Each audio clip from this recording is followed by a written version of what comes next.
Thank you. Thank you very much. I hope you can hear me through my mask quite clearly. I would like to say thank you for the opportunity to speak to you all again. We've deliberately chosen to keep our section relatively brief because there isn't a lot to update you on, unfortunately. We wish we had more news, but we don't. So we'll cover the general things that we know that you want to hear. And then I'm going to pass to Susanna for the specifics on our visa caseload. I think it's great to see the busy roadmap that you have mapped out. It's looking very interesting for the rest of this year. And I think the other thing is I just want to thank you for all the work you do in supporting our education sector in Australia with the recruitment you do of students. We really appreciate it, and we really appreciate the relationship that we have with AAERI and how supportive you've been to us over the years. Around the most pressing topic of borders, although Home Affairs manage the borders, we don't make the decisions on when they will open. That is a Department of Health call on when that will happen. And unfortunately, I just don't have anything positive for you at the moment, but I am aware that there's a lot of work going on in the background and certainly a lot of very professional lobbying from the education sector, which is really pleasing. So as soon as we know anything, we will, of course, update you. In terms of visa processing, as you know, we continue to process all our Nepalese clients here in New Delhi. And the reason I've asked Susanna to join us today is because Susanna is actually the person who looks after those teams and manages the day-to-day interactions in terms of the processing of that caseload. One thing I guess to be mindful of, our service standards at the moment are very good. We're processing things fairly quickly, certainly a lot faster than pre-COVID, as you'd expect. Lodgements are less. But we are well within our service standards, noting that we still don't have our full staffing footprint back. We are still being quite hampered by COVID. We have to distance in the office, and this means that our staff are on a rotation system. They're all on a roster. Regrettably, that does impact us in terms of our productivity, but we are doing our best to finalise visas as quickly as possible. I know that there was a couple of, about 5 questions sent through ahead of the meeting for us to address.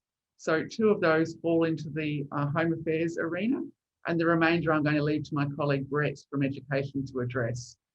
So I guess without further ado, I'd hand over to Susanna for our general processing update, which as I indicated earlier will be somewhat briefer than perhaps we would normally do, given we are virtual and it's difficult to listen to people with face masks on the back of a camera.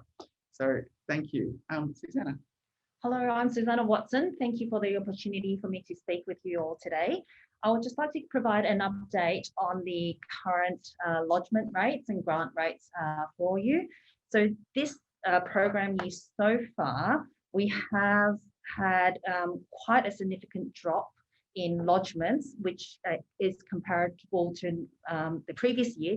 There's over a 400% drop in lodgements because of COVID, but the grant rates are hovering between 75 to 80%, which is excellent, and the refusal rates are relatively low.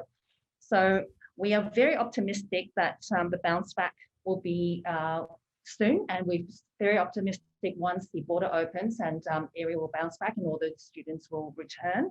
So we do thank you very much for helping us screening the students and to have such a high grant rate for the caseload. So in relation to the questions that you've asked, why the reasons are the same for different refusal cases, each application is assessed under their own merits, and each decision record is tailored to that specific client. However, given there are common criteria we assess, and the decision record is a legal document, we do have a consistent and similar reasoning for the different criteria to avoid potential jurisdictional error. So that would answer why that you can see there's a lot of similarities in decision records, but we do tailor each decision record specifically to the client. In relation to the question that you've asked about what will happen to those students who are stuck during border closure and upon visa expiry, whether they can lodge their 485. We have relaxed the rules for the 485 requirement. Instead of a 6-month student holding a student visa 6 months prior, we have extended that to 12 months. So we have changed the policy slightly to give concessions for those students. And can I just say at this stage, there is no decision from government around enabling 485 visa holders to reapply for a new 485 if they were offshore. We haven't had any announcements along those lines as yet. If there's any other questions for that are Home Affairs specific, then happy to take them now, or equally very happy for you to proceed with the rest of your quite busy agenda that you have lined up.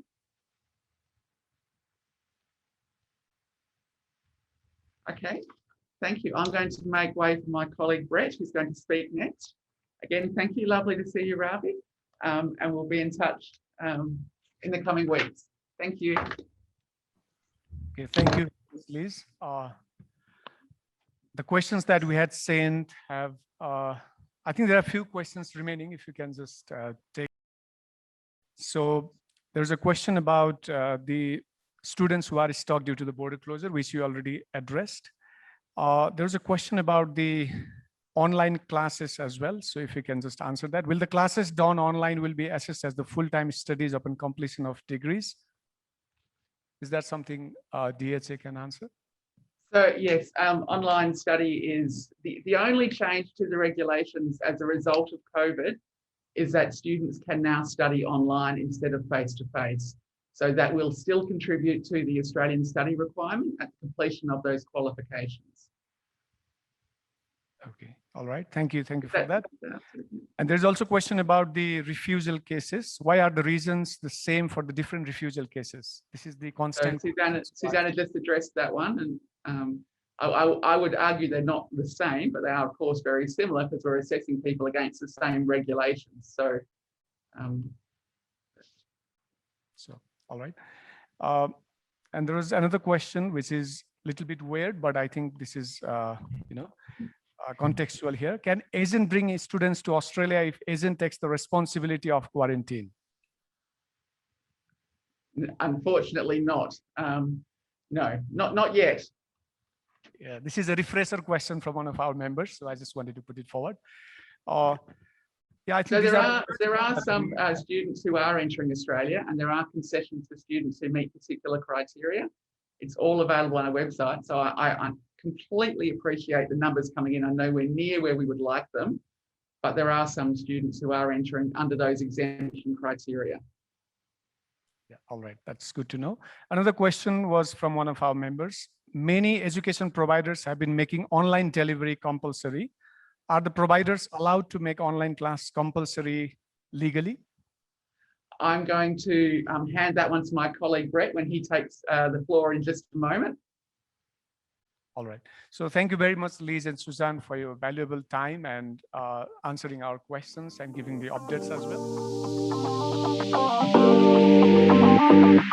well.